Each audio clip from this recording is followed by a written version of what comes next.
It is with great pleasure that I introduce to you our new spiritual leader. Carsten has been here many times as a guest, and now it is with hearts wide open and great delight that we welcome him on this April morning. So I present Carsten Spencer.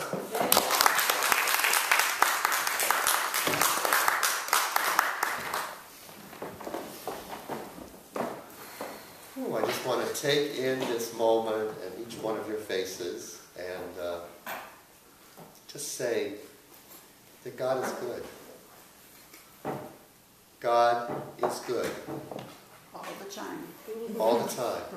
And there is only one power and one presence active in our lives and in the universe.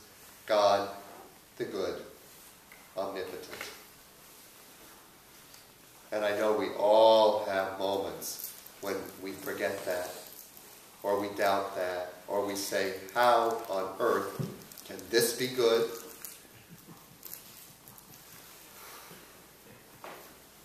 And yet we know from looking back at our lives that those hardest times, those times of struggle, those times when we say this cannot possibly be good, in retrospect, as we look back, we were able to see the pieces of the puzzle. We were able to see the gifts and the blessings that come to us when and as we walk through that valley of the shadow of death. And even those times that it feels like, oh my God, again, I'm in this darn valley. So, I want to share with you a quote from our brother who lives in our heart, Jesus Christ, who came to share basically something so simple as love, the love that connects us all. And it's what I felt as I was coming here thinking of this new adventure that I'm on, that we are on, for me as your new spiritual leader. So I want to quote Jesus and say that I have come that we all may have life and have it more abundantly.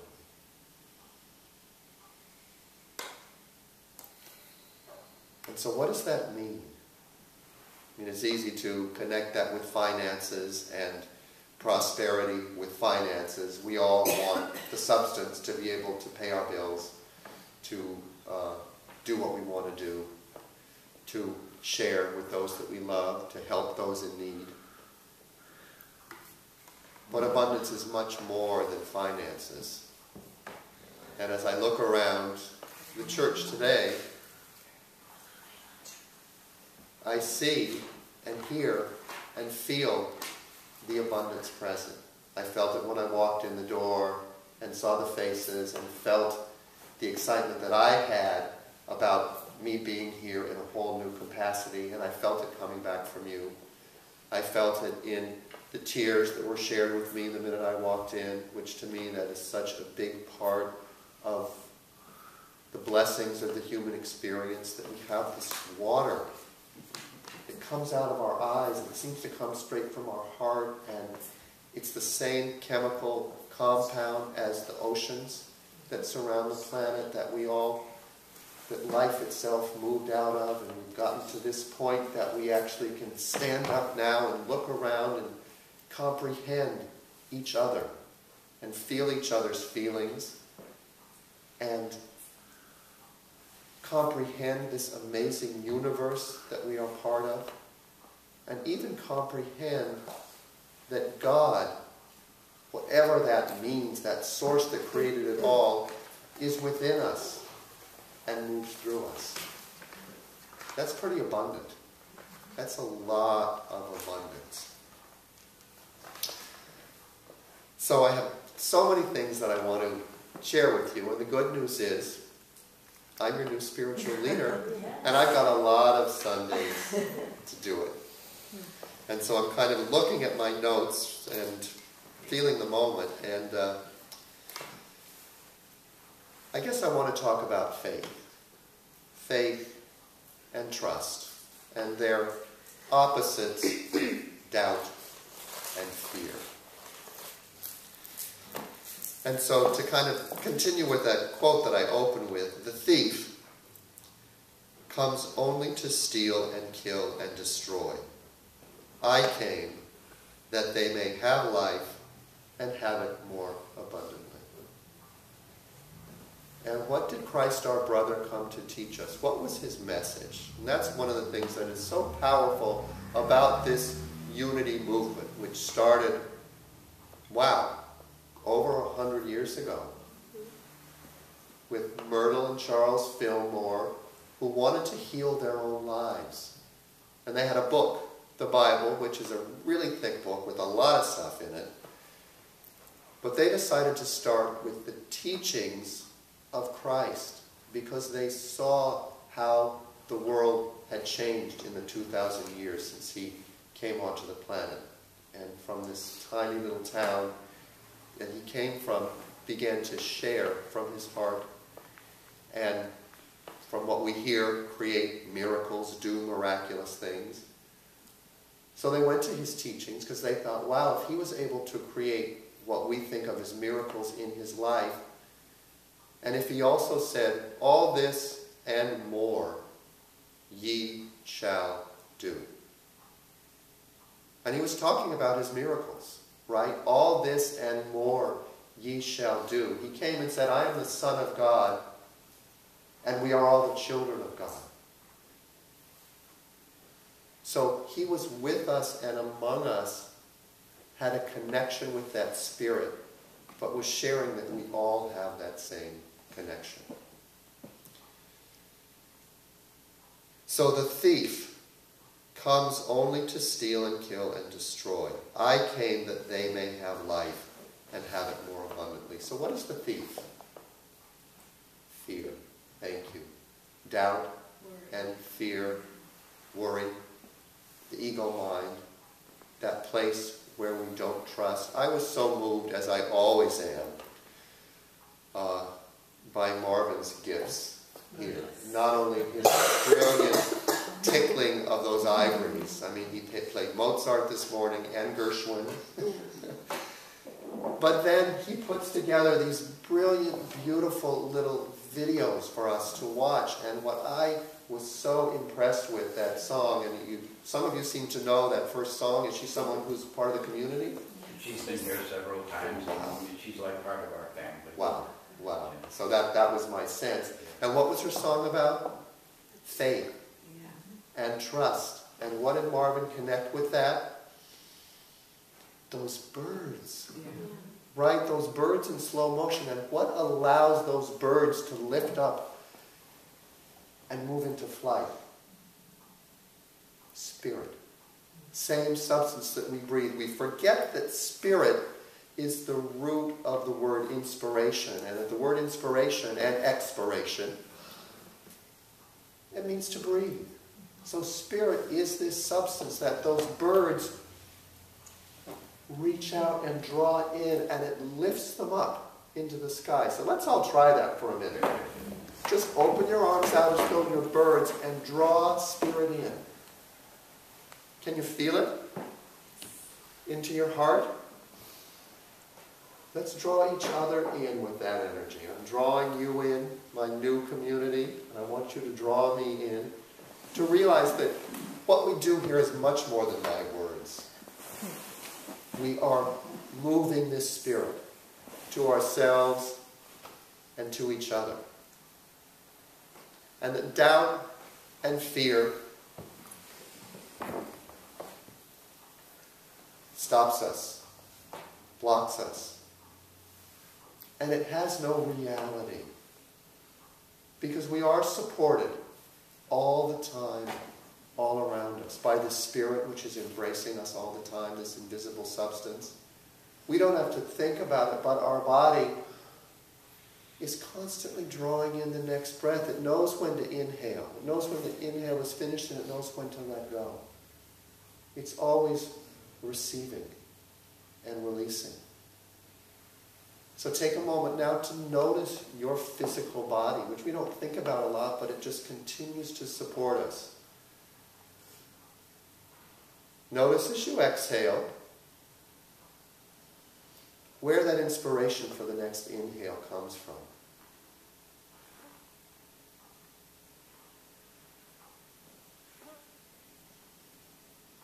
That's Spirit, that's God, in each moment saying yes to you. Yes to you being present in this moment. Yes to life. Yes to not knowing what's next, but the faith and the trust that we're going to move forward. Because the truth is we don't know. The ego has this illusion that it knows. That everything's the same, that, everything's okay. But the truth is, change is constant, and we never know what's going to happen next. But we live in this substance of faith and trust. So, I have another question for you. Are your needs being met? Are your needs being met? Yes or no? You can nod or say no. Mostly. Yeah. Mostly. And I'm going to venture to say that all our needs are being met. One of the reasons I did that breathing thing first is I kind of wanted you to feel that. Our needs are being met. Our wants are a different thing. Right? So our wants may not be met right away. But our needs are always being met. So to own that gives you a sense of relaxation. And to make a distinction between what are my wants and what are my needs. Wants are wonderful, but most of the things we want are not about the thing itself. They're about the feeling that we think it's going to give us. Right? And to simply visualize that want, whatever it is, so think about it. Right now it's going to be my cobalt blue Cadillac with my initials on the back. Have you seen those Cadillacs with CTS on the back? Those are my initials, and as soon as I saw it, I thought, oh, that's my car. Every time I see another one, that's my car. But my vision is kind of a cobalt blue one with like a camel-colored leather interior. So, and I actually test drove one the other day. And it's interesting, as I drove it, you know what I thought? As I got it onto the freeway, I thought, I like my Toyota Hybrid, which my brother gave me as a birthday present, better. And so once again, my needs are being met. That's a wonderful want. Maybe one day I'll get it too. But I realized my need is there. But if we can think of something that we do want, imagine having it, there's the feeling, right? There's the feeling. And what we have a tendency to do with doubt and fear and worry is we focus this powerful feeling center, which does create our reality. These feelings are very powerful. This is our solar plexus. This is our willpower. This is what drives us, not this ego mind. So when we can focus our feelings on what we want rather than what we don't want, those energies are attracted to us. And it may not be the Cadillac, but it'll be something else that's going to give me that feeling. It'll be those things that make me feel good. So be aware when those thoughts of worry come in, and this is something that I've been practicing doing, and it's a challenge because I don't know if any of the rest of you have noticed this, but there's an increase in vibration these days, in energy. This solar plexus area is opening up, and it's burning out the old ego mind stories about who we are. And as they get burned out, light is shined on them, and it's awakened. So it may seem like your old stories are coming up stronger than ever sometimes. Maybe people in your lives are triggering you. Maybe there's drama, there's crises coming up more than ever that are really almost forcing us to feel. I think that, in a big part, is what life more abundant means. It's not things. It's the experience of being alive. And one of the most powerful experiences of being alive is our relationships, our connection with other people. That's what we long for. I got a hit this past year that I wanted and needed more brother time. And I put it out to my brother, and we've had, over the years, a very tumultuous relationship. For a long time, I just I don't want to say I hated my brother, but I didn't like him. He didn't like me much. I didn't like him, basically, and my story was because he didn't like me, and he judged me all the time. So I thought, well, okay, I just will judge you. It's that easy. You judge me because I'm this, well, you're that. So we held on to these two roles. And then my mom got sick, and we came together. Well, actually, first he got cancer. He had cancer in the late 90s, and that was scary for him and for me. And he opened up that whole spiritual side of him, which at first was great, and then it kind of made me mad because, hey, that's my domain. You're supposed to be the one that's only interested in making money, and that's not consistent with my story, and now you're taking my stuff. But ultimately, it led to a closeness, especially after my mom died, because she made it a point that final week to speak to both of us privately and say just what we needed to hear to open our hearts to, she told me, I worry about your brother, she said. And I said, why worry about him? He made all this money, everything's fine. She said, well, he just does these dumb things. He's had these dumb accidents. He doesn't always make the best choices, and I think you need to watch out for him. I found out about 6 months later that she had the same conversation with my brother. You need to watch out for Carter, because he's a dreamer, and, he's got these big ideas, and they don't always come through, and, blah, blah, blah, blah. So we kind of laughed when we had that realization that it was about her knowing she was going to be gone and wanting and needing us to take care of each other. And yet it's been a struggle for us to find that common ground, because you let go of the old story, and they don't come together to kind of needle each other and, tease each other and do the one-upsmanship. But what do you do when you're hanging out? So we'd spent quite a bit of time together since I moved back to this area, which is where he lives.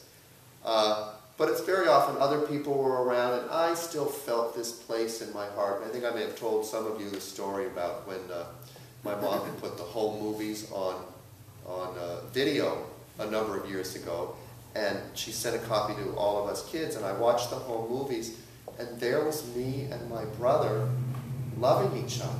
I mean, he came home from school one day, and I think it was my sister's 3rd birthday party, and there I am on video dancing up to him with the silly pirate hat on, giving him a big hug and kissing him on the cheek, and he turns and looks at me like, that's my brother, and kind of pats me on the head.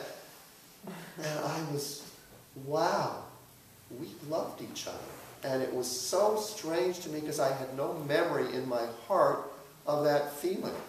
And so as my mom was dying, after she had the conversation with me, and then my brother was going back up to Santa Cruz, she said, I want you to walk your brother to the car and, have a talk with him. And I kind of thought, how did she know we needed to do that? But she said, your brother's really a good guy. So I went and thought, what do I want to say? And I basically said, remember the home movies that Mom put on tape.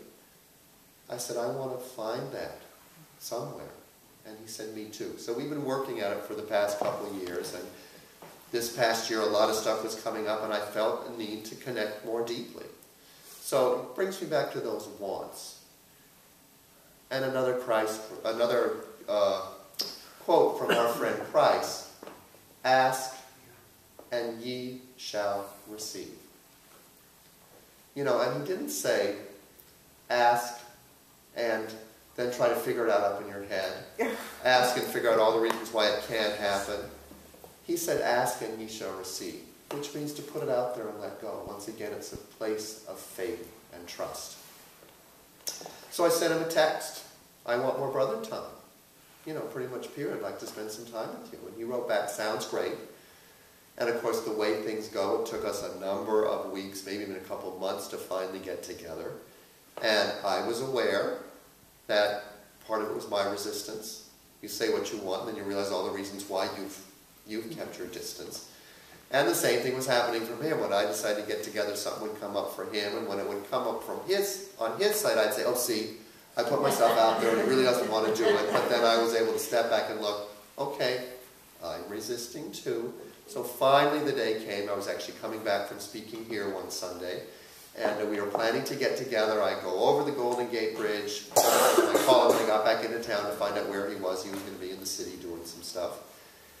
And I pull over at a little rest stop that's right above the ocean there. And, you know, we make a plan. I'm going to meet him at this space. I get back in my car, and I have a flat tire. Huh. So we're not meant to get together. And part of me thought, oh, good, a perfect excuse. I got a flat tire. We're not going to have to do it. And then I thought, no, I want to get together with him. So once again, I asked, I said, God help me. He's like, you know, I'm not good at tires, whatever, you know, but this will be taken care of. Right as I finish my little prayer, someone knocks on my window and said, you know, excuse me, do you know you have a flat tire? I said, yeah, I know. I'm just now trying to figure out what to do. I said, I'll help you change it. I know what to do. So within 15 minutes, with this angel's help, my tire was fixed. I'm driving over, meet my brother and his partner's daughter had just moved into their new apartment, so I met them there. We're upstairs, and once again, it's taking us 45 minutes, an hour to get out the door. All this stuff is going on. He's got to do this, and my old stuff is coming. So see, he doesn't want to get together. Finally, we get outside. He gets on his cell phone. And I'm like, this is so typical. Here's Dick, he's on his cell phone. This is what brother time looks like, you know, and my story, blah, blah, blah, blah. So I stopped and said, okay, that's your story. What do you want? I want brother time. I want a connection. I want him, you know, I want him to see me. And so I said, okay, see him. He needs to be on the phone right now. Who is he on the phone? Take him in. Stop judging.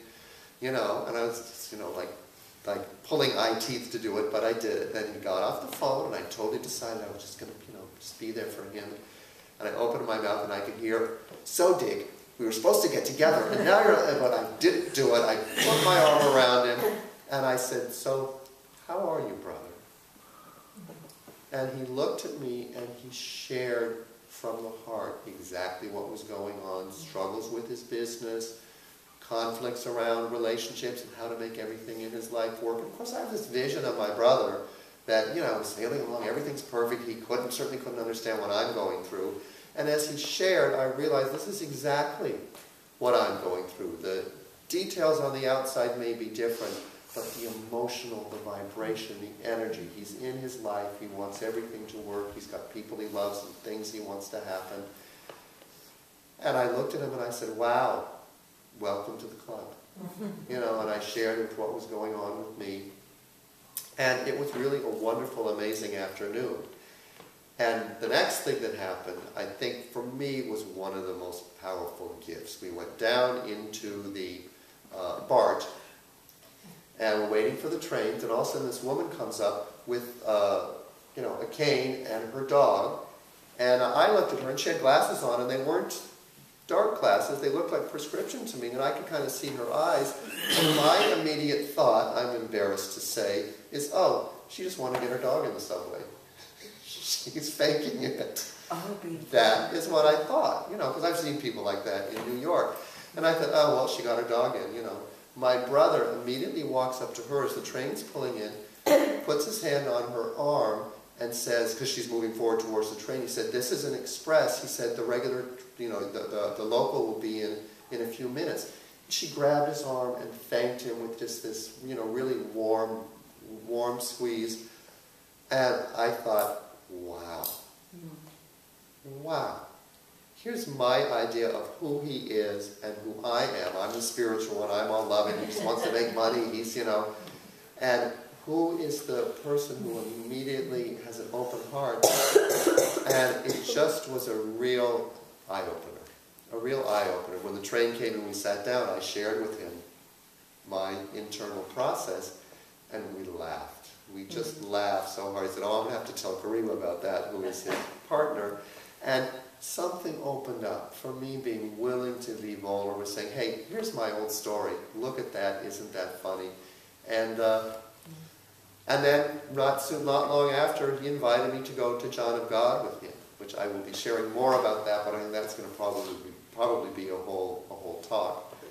But while we were down at John of God, we spent more brother time, more very powerful brother time. And I was able to not only see my brother showing up as this open-hearted, loving person who reminded me, reminded me of my parents and the loving parts of them, which it's easy to forget that because we all have that stuff with our parents. But I saw my mom and that loving part of her. I saw my dad. I saw myself. And he shared the same thing. We actually sat one afternoon and specifically said we wanted brother time. And he shared with me how he feels regret that we were distant for so long and that he missed all those years of really being close. And he shared, what his story had been about me and how, all those things I thought about you, I'm now embracing and you've been doing it all these years. And it was such a healing. And it was so abundant. So abundant. So I've got a couple more quotes here, and that's my question. Are you willing to really be living the experience? Or are you invested in what the outcome is? Are you invested in the way you think it's supposed to go? But one of my quotes, which I share often, and I apologize if I've shared it before, but it's the Joseph Campbell quote, where he says, I think most people are not looking for the meaning of life. Most people are looking for the experience of being alive. And so for me, that's the difference of living in your head or living in your heart. Our head, with the worries and the doubts and what we think is supposed to happen and what we want to happen, is up here. It's an idea. But the experience of life happens here in the solar plexus, in the heart, in the feeling of life. And the wonderful thing for me about unity is it's basic, it's simple. There is only one power and one presence active in my life and in the universe, God, the good, omnipotent, all-powerful. Which means we don't have to figure anything out. It's happening. He's active. It's good. So we want to look at what's happening here and now. Look at when that thief comes in, that doubt and fear which wants to steal the life out of this moment, because that's always what's happening. And so I've really been encouraging myself to look at the feeling center without judgment. Look at the feelings, particularly those buttons that get pushed when I say, oh, I don't like this feeling, I want to get away from it. What's triggering this feeling? To stop and say, okay, what is the feeling if I detach it from the story? Because what happens is we have these certain feelings that come up that the ego mind has been trained to try to help us avoid feelings. What if these feelings were helpful? What if these feelings were healing? What if these feelings were spirit moving more fully into the experience of life?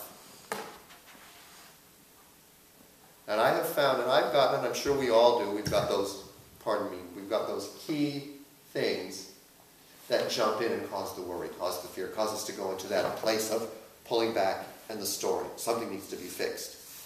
For me, it's certain relationship things, certain things that can happen in relationship, certain money or financial things. And then it's a basic or old belief about not being good enough or good things don't happen for me. It really is a faith thing. And I realized when I was at John of God, I've always thought of myself as so trusting and faithful and have the strong spiritual grounding. But I was really interesting how much my skeptic came up. Because I was in a place where miracles were happening. You saw it and heard about them every day.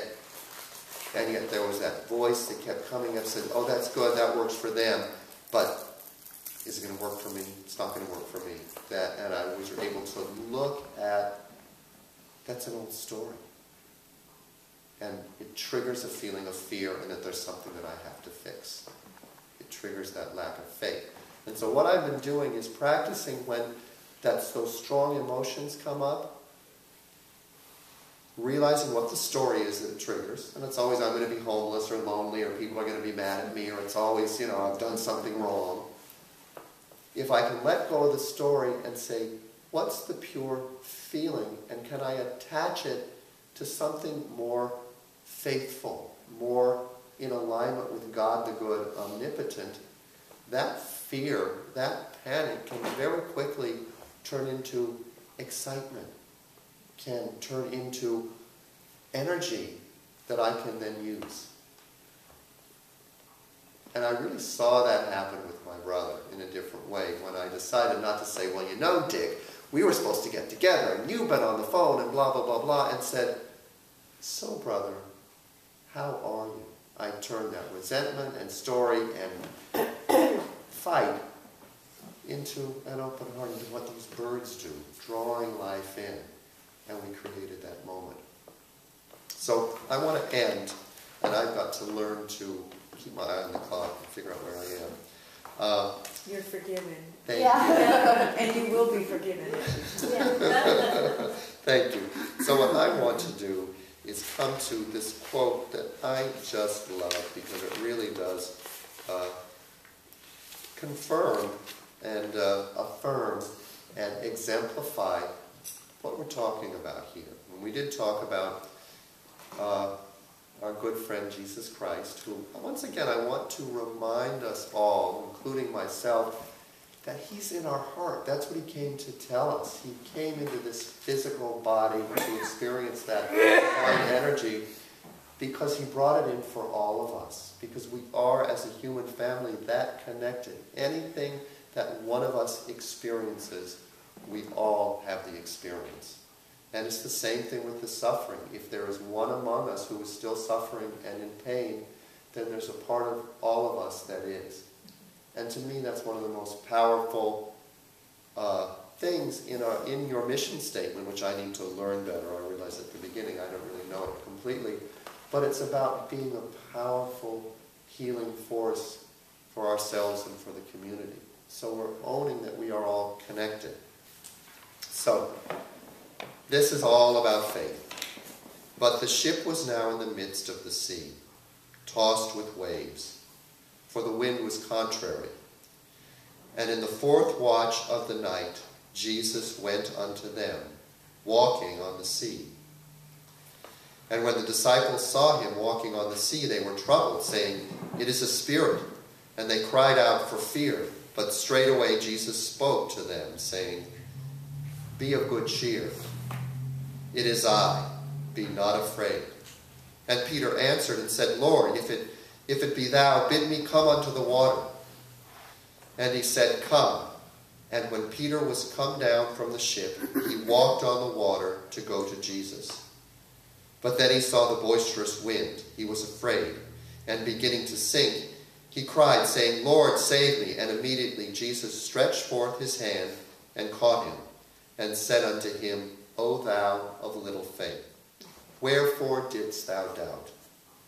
And when they came onto the ship, the wind ceased. So it's a powerful story.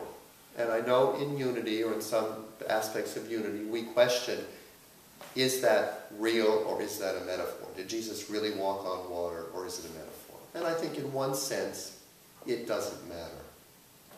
I, for myself, like to believe he did. I like to believe that we have just begun, like the amoebas, or the tiny creatures that crawl out of the ocean, we've just begun to comprehend what we can do as spirit begins to move more fully and consciously into matter. But whether or not he did, it's a powerful lesson. What is the sea? It's our emotional center. It's that part that is changing and moving, and it is the experience of life. What is the wind? I believe the wind is the thoughts, the atmosphere. It's the thinking area that can get, if it's boisterous and all crazy, it's the doubts and the fears. And when the doubts and fears are calmed, so is the water calmed. And I think the most powerful lesson is, because we're all in this human adventure and we're all in this world that changes constantly, is that very often, I think many of us do move forward with faith. We get up each morning, we continue to breathe, we don't know what's next. So we are mostly living out of faith. When those fears do come in, Do we remember to say, Christ, help me? Do we remember to ask just simply for more faith? And then let go and trust that it will be received. What I have a tendency to do is take a while to do that. I get triggered, something doesn't go right, and I spend a lot of time up in my head trying to figure out what went wrong or trying to control that person and make them do that. The quicker I can remember, oh, this isn't mine to fix. God, help me with this. I'm feeling challenged. This is scaring me. I'm feeling afraid. Turn it over, ask for help, and take a breath. Wait for the waters to be calm, and then we can walk on. We can walk on this ever-changing substance that we live in. And as we experienced in the meditation this morning, there is a place of non-change. There is a constant, and it is within us. It is that still, small place that is observing everything else, that is watching, that is listening, that is choosing. And do we choose to try to fix and try to make it happen and live from the head, or do we choose to be in the experience and let the experience show us what's next? So I invite you this week to be in the experience. When in doubt, take a breath and ask for guidance. Ask, and ye shall receive.